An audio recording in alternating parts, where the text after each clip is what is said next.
Bonjour. Bonjour. Alors, moi, je suis tout à fait passionné par toutes les approches pour apprendre ensemble. Vous me parlez dans l'univers pompier de valeurs fortes, et puis vous êtes en train de les transmettre, notamment dans le cadre de formation team building. Qu'est-ce que c'est qu'apprendre ensemble pour vous?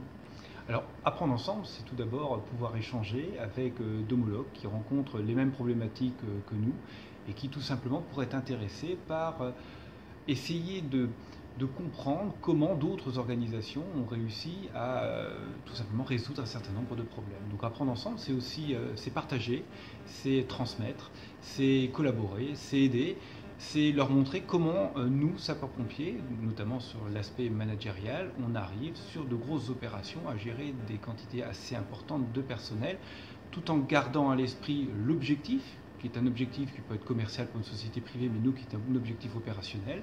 Et puis de l'autre côté, en suscitant l'envie chez les personnels qui agissent, parce que quelqu'un n'agira que d'une manière très favorable, que s'il est convaincu que ce qu'il va faire va apporter un résultat attendu. Et quand vous organisez du team building pour des personnes extérieures au monde pompier, est-ce que c'est aussi une façon de transmettre des valeurs qui vous sont chères? Alors c'est bien évidemment transmettre des valeurs qui sont chères à notre organisation. Les sapeurs-pompiers sont généralement connus pour ça, mais c'est un peu une caricature également, mais qui sont chères dans l'entreprise également.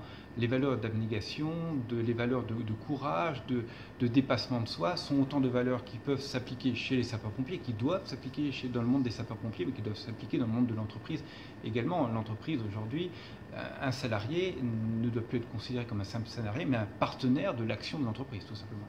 Alors, comment ça se passe, un team building? Alors un team building se passe il y a différents formats. Il y a un format qui est en une journée où on fait participer la société ou les cadres de la société à la vie de sapeur-pompier, ça s'appelle un peu Vie ma vie. Et puis il y a des opérations plus longues qu'on est en train de mettre en œuvre sur 2 jours où ils bivouaquent, où on leur fait partager un peu de l'abnégation, de la fatigue, du stress, pour toujours leur apprendre à décider de manière la plus correcte possible, mais en étant soumis à des interactions extérieures qu'ils ne maîtrisent pas du tout et qu'ils ne connaissent pas du tout. Ça va être quoi, par exemple, ces impromptus? Alors ces impromptus, c'est par exemple, ils se trouvent face à une situation où ils ont du matériel, ils doivent franchir une rivière par exemple, et franchir cette rivière, comment on va faire?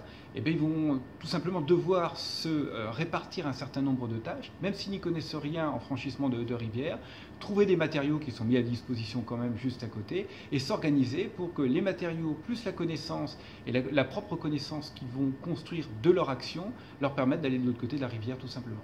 Et qu'est-ce que vous observez à travers ce type de formation?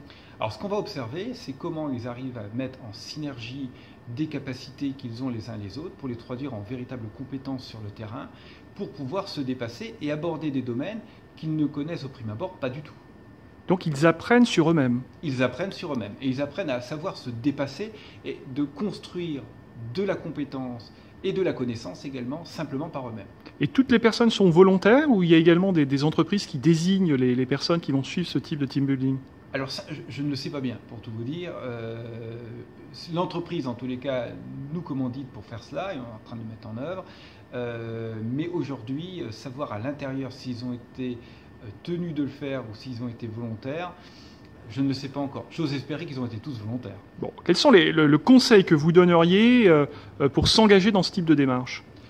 Simplement, le premier conseil, c'est avoir une équipe quand même mobilisée, qui a envie de se dépasser et qui est prêt à partager un certain nombre d'émotions et un certain nombre de compétences également de manière volontaire. Sinon, ça ne fonctionnera pas. Un autre conseil? Le conseil, c'est se mettre tout simplement dans une certaine ouverture d'esprit, propre à découvrir des choses qu'ils ne connaissent pas et surtout être ouvert à de l'apprentissage de nouvelles choses. Très bien, écoutez, je vous remercie beaucoup pour cet échange. Merci à vous.